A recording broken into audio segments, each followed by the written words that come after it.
What's up, guys? Welcome back. Welcome back. So in this video, we're going to go over, we're just going to do a trade recap for the week. I'm going to try to keep it short. And I have one tip at the end that I want you to go to your chart and try to implement and see if it'll help you. Okay? So let's get to that. Let me get my face out of the way here.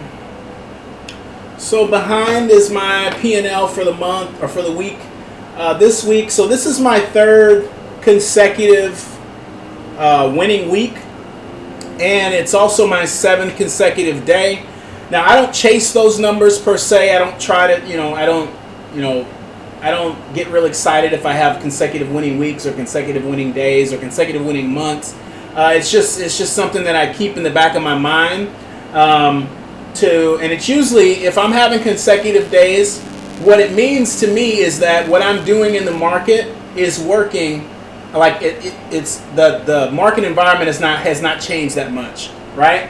When the market environment starts to change and what I did last week didn't work this week, that's usually a signal to me like, okay, slow down, let's scale back, let's see if what you're doing is still working. If it's just not working as often and you're trying to make it work as often as it worked before, or if for instance, it's starting to transition into a totally different style of market play, and you have to adjust to that. So, I got a couple of different, strategies for trading different markets, because you got to be able to, I got to eat, so I got to make money in all market cycles, right?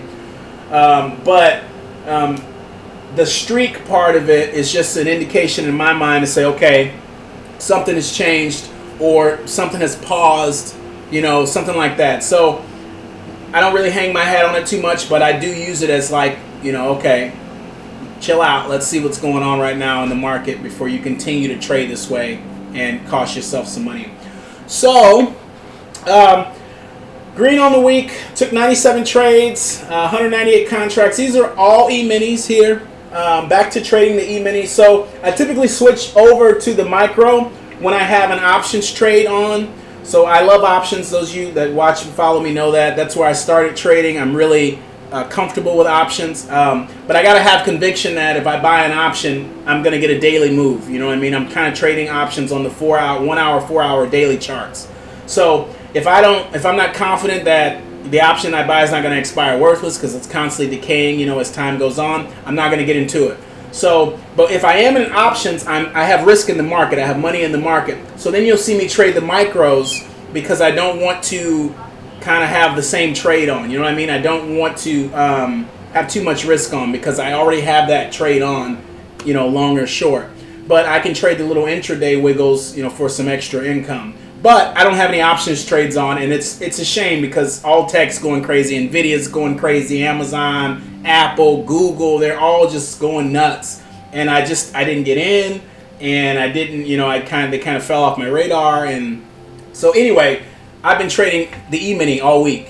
The 2 live trading sessions that I did this week, thanks for all that came by and said hello.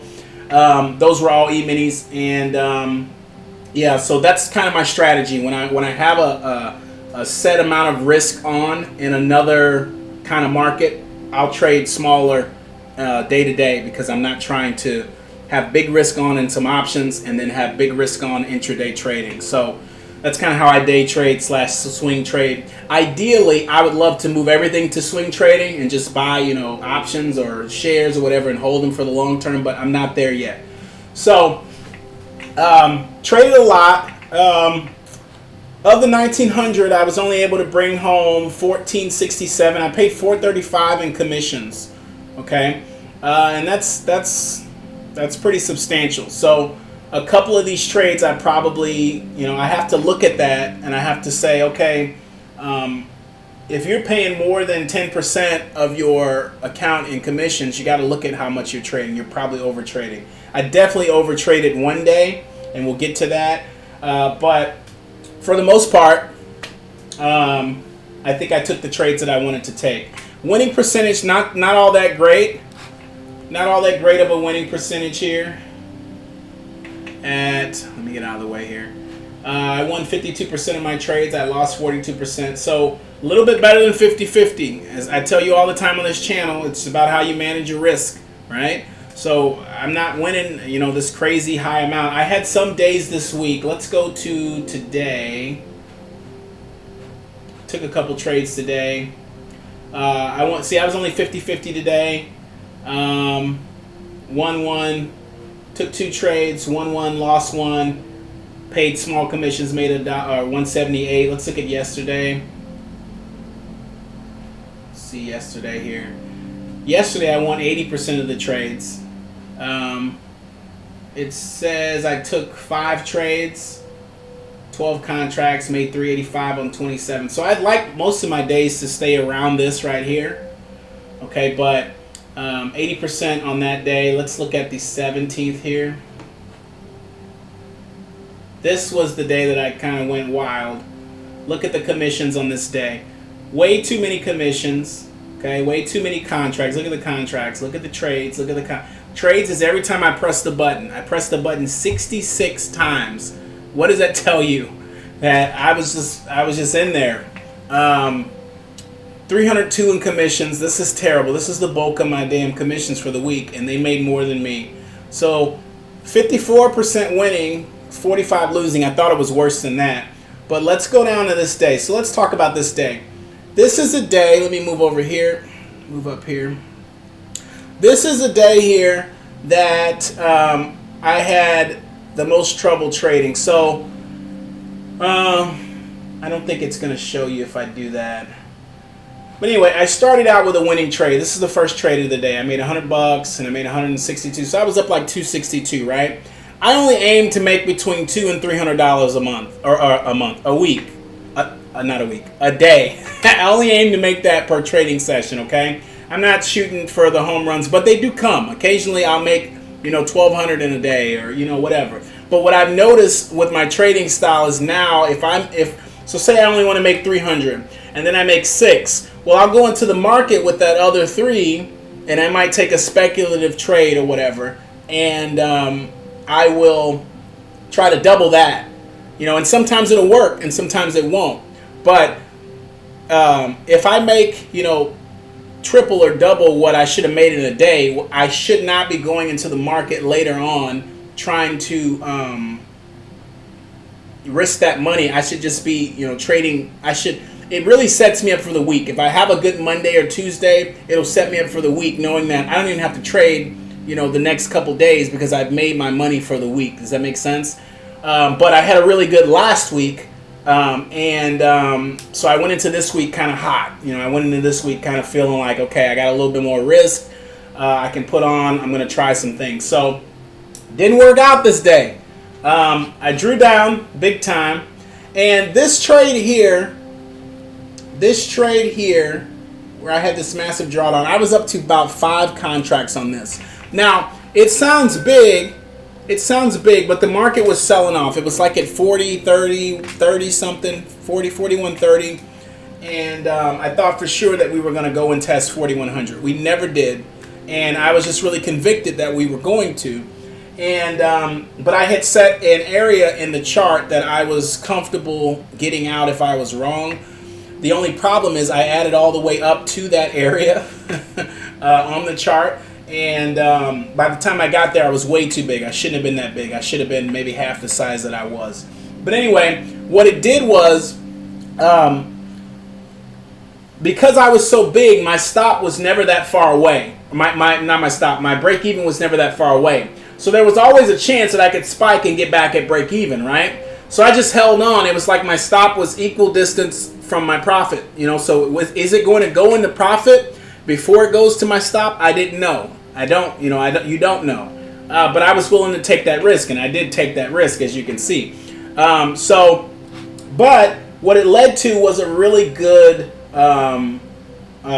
rebound of that. As you can see, I lost it all, but then I got it all right back when I switched bias and went in the opposite direction. The market didn't go to, I bought in at like 430. I think that was my basis. I was hoping to get to 420. When it got to 440, I want to say, I cut the trade, right? And then literally 2 minutes later, it spiked another 12 points. It went through 4150, and I was like, okay, well, I missed the spike, But I shorted the spike, and that's where this little bump up came from. I shorted the spike, but then the spike started bouncing around, so I didn't really get out of that. And then make sure you can see everything here.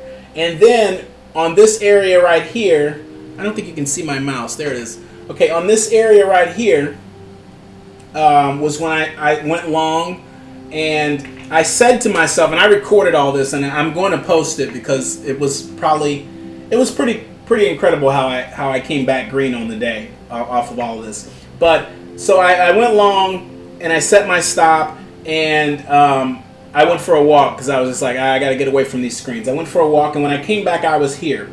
Okay, I closed out the trade, and I said to myself on the video, I said they're buying the bottoms of these bars. We were in a spike, but the spike in a spike, the bulls will buy at the top of bars. Okay, so when a bar closes, there'll be instant buying, and you'll get that bar that goes above the previous bar. So you can put a stop above the high of the previous bar, and they'll buy right through it, and you'll be in profit. Right? That's the strongest part of a trend. That's the spike phase.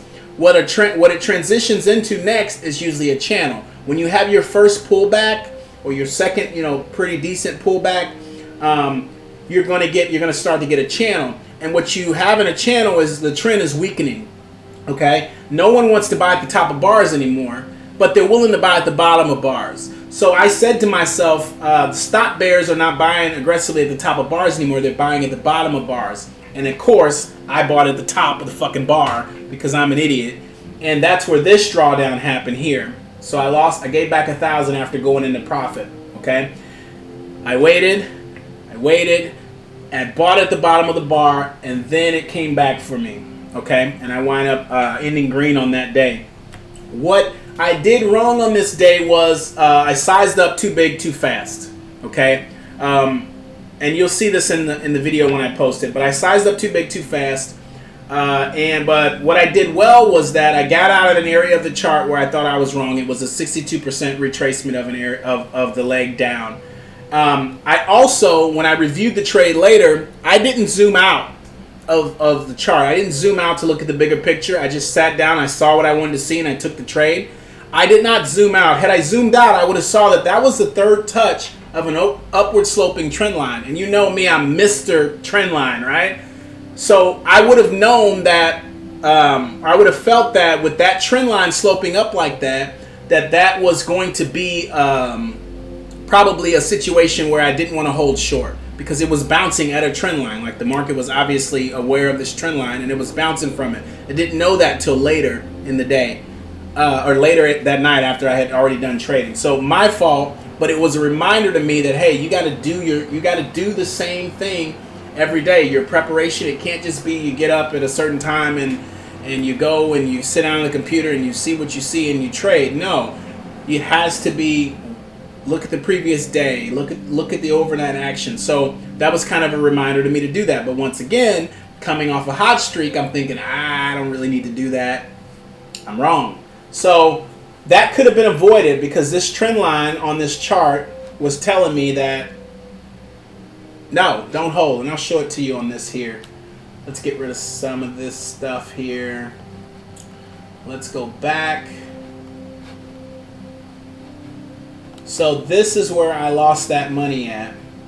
I got in here. This was my first trade.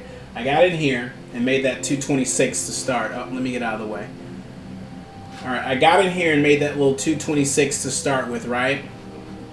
And I shorted again here, okay?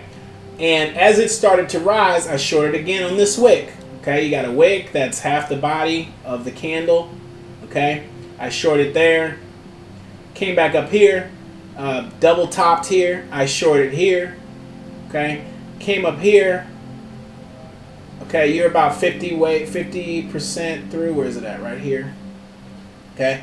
Shorted right here at the 50% mark and a little bit above. And I held it and held it and held it till about right here, okay, when it hit my 62%. When this came up here, and this was a trading range, a small trading range right here, okay? This was a small trading range right here, okay? But it was at the 62%. When I saw it come down here gave me a bear bar. I probably added on here. Came down here, gave me a doji, okay, and then took that out. This is where I started to think, okay, this is a problem. I held on through this, pulled back to about 1/3 of this bar here, or 2/3 of this bar here, and I got out here, and then it spiked all the way up here, and this would have just crushed me. This would have taken away last week's profits at least, in addition to the week's profits that I had. I did have some profits going into this. I was up like maybe like $600 for the week. So I got out of that, and then I reversed long. I caught most of this move up here, and I will post a video, like I said, about this. And I got out about right here, and I played around in here a little bit, got a little bit more, and ended green for the day. So that is not typical. This is not typical for me to take a big drawdown like this, okay? But it's also untypical for me to make it back in one day in the same session. I usually have to grind this back over a couple of days, and that's the part that sucks. But I was able to get in here and have some really good trades after that, as you can see. So that's that day. Let's go to the week again. This week, go. So that's how we ended up the week. And a lot of takeaways from this, and I will post a more in-depth video when I'm going to voice over my trading video. I'm going to voice over this trade here, because I think it's important that you see how I handle that. What you'll hear though is that I'm not stressed out. I wasn't stressed out. Like I just felt that I was right, and I had that conviction. And because I had so much conviction and it continued to do the opposite, I was like, okay, you must be wrong, because someone else has equal conviction. Someone else has the equal amount of conviction that it's going up, and they're buying. So I was able to switch it based on that idea. But I still should have kept my losses, my risks smaller, and not added on so much. Had I just added on once or twice, this loss would have been half of that, and this day could have been a multi-$1,000 winning day, instead of just me, popping back up to $300 and paying my broker more than I made. So let's go to the chart though, and let's talk about that tip I was going to give you. So a good way to structure a trade is to look at the previous chart action, okay, and ask yourself who's making money. All right, who's making money, and if they're making money, how are they doing it? And what I mean by that is you have the 4 market participants, right? You have the stop, you have, so this is a bar going up. Let's make it green. Let's see here. Okay, let's make it green. You have the market participants. You have people that are buying on stops. Okay, so this is going to be stop bulls. Okay, you have people that are buying on limits. It's going to be limit bulls. Okay, and then you have the opposite of that. Okay, you have limit. What you call it? Let's do this. Same candle here, but you have limit bears.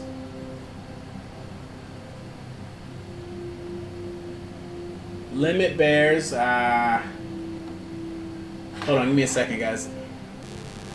All right, I'm back with a little whiteboard action for you. A little whiteboard action. So you have stop bulls. They see a big green bar. Okay, they believe there's going to be follow through. It's really big. It's really green. It's closing at its high. They buy as soon as it closes at its high. Okay, they buy at the end of the candle, and they just expect the momentum to continue. Okay, so the stop bulls are so convinced the trend will continue, they buy at the tops of bars. This is the strongest part of the trend, and it's typically the spike phase. And it's not uncommon to see a bunch of these bars going up, and there be little to no pullbacks. Okay, little to no pullbacks and little to no wicks on the bars. Okay, and that's because you have them just buying the tops of the bars. Okay, they're not letting it pull back. So if you're watching this, you're waiting on a pullback because you want a better price. You're like, oh, it's going to pull back soon, but it just keeps going. Okay, that's the spike phase. Okay, that's what you have here. Look at this spike right here. See that? That's a spike. Very little tails, very little anything. You got one little pullback here and then it continues. Then you start to get 2 consecutive bars of pullback.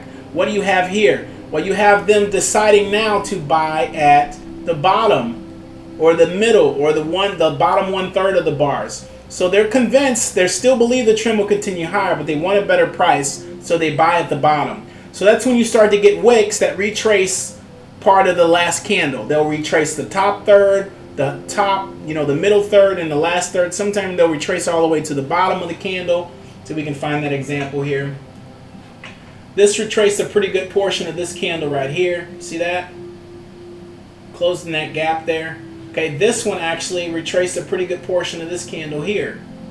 Okay, see that? So you'll start to get a different kind of bullish activity. So ask yourself, when you see this, look at a chart and ask yourself, over the last 10 bars or however many, who's making money and how are they doing it? Okay, if the bears are making money, are they making money selling the tops of bars, limit bears, or are they making money on stops? And the easy way to figure that out is look at what would have happened had you made that particular order at that time. If you put a stop below here and traded, did you make money? You most likely did. If you put a stop below this low, did you make money? Yes. You put a stop below this low, did you make money? Yes. You put a stop below this low, did you make money? No. No, you didn't. Okay? So what does that tell you? That tells you that the stop bears are not making money anymore. So, okay, are limit bears making money? Well, let's see. If they sell the tops of bars, they make money. You sold the top of this bar, you had enough for a scalp. There's a 3-point scalp there.